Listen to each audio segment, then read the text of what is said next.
நண்பர்களுக்கு வணக்கம். நான் தங்கராஜா பேசுகிறேன். 2ஆம் கட்டிலேருந்து பாருங்கள் நண்பர்களே. அடுத்து பீர்க்கங்காய் அடுத்த செட்டு வந்திருக்காங்க. சூப்பராக வந்திருக்காங்க பாருங்கள். ஆனால் இப்போ செடிகள் கொஞ்சம் ஸ்லோவாக தான் இருக்காங்க. இருந்தாலும் அதுக்கு மத்தியிலையும் இங்கே பாருங்கள் காய்கள் வந்திருக்காங்க. அடுத்த பிஞ்சியை பாருங்கள். அடுத்து காய் வந்திருக்கு பாருங்கள். அழகாக அடுத்தடுத்து காய்கள் வந்துக்கிட்டு இருக்காங்க. செடிகள் இன்னும் நமக்கு நிறைய அனுபவம் வரணுங்க. ஏன்னா மாடித்தோட்டத்தில் பாருங்கள், இப்போ தான் ஒரு 1.5-2 வருஷமாக தான் நான் பார்த்துட்ருக்கேன். இந்த அனுபவம் போதாதுன்னு நான் நினைக்கிறேன். ஏன்னா செடிகள் நிறைய இலைக்கு கருகுது, மஞ்சள் இலை வருது. இருந்தாலும் அதுக்கு மத்தியில் இவங்க காய்ச்சிட்ருக்காங்க. இன்னும் செடிகளை பற்றின அனுபவம் நமக்கு நிறைய வரணும்.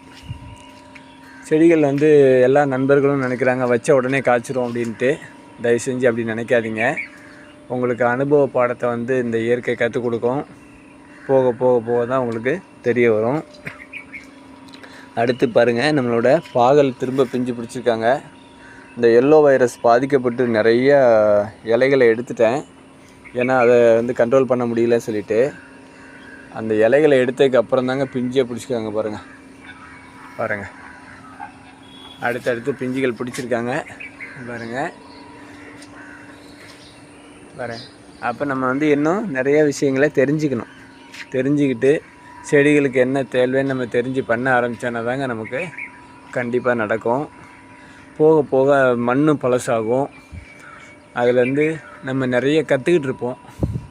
நமக்கே தெரியாமல் நம்ம செடிகளில் என்னென்ன பண்ணுறோம், எந்தெந்த பூச்சிகள் வருது எல்லாமே நம்ம தெரிஞ்சிட்ருப்போம். அப்படி வரும்போது தாங்க நம்ம கண்டிப்பாக கற்றுக்க முடியும். அதாவது அடுத்தவங்க சொல்லி தர்றதில் கற்றுக்கிறத விட ப்ராக்டிக்கலாக நம்ம கற்றுக்கிட்டால் தான் கண்டிப்பாக இந்த மாதிரியான இயற்கையின் வரப்பிரசாதங்களை நம்ம சாப்பிட முடியும். ரொம்ப அருமையாக வந்திருக்குங்க. பீர்க்கன் மட்டும் நமக்கு நல்லாவே ஈல்டிங் கொடுத்துருக்காங்க. அது மட்டும் இல்லை, சில கீரை ரகங்களில் நம்ம நிறைய பறிச்சிருக்கோம். கண்டிப்பாக இந்த மாதிரியான சின்ன சின்ன முயற்சிகளை பண்ணுங்கள். குழந்தைங்களுக்கு கண்டிப்பாக தற்சார்பு முறைகளை சொல்லுங்கள்.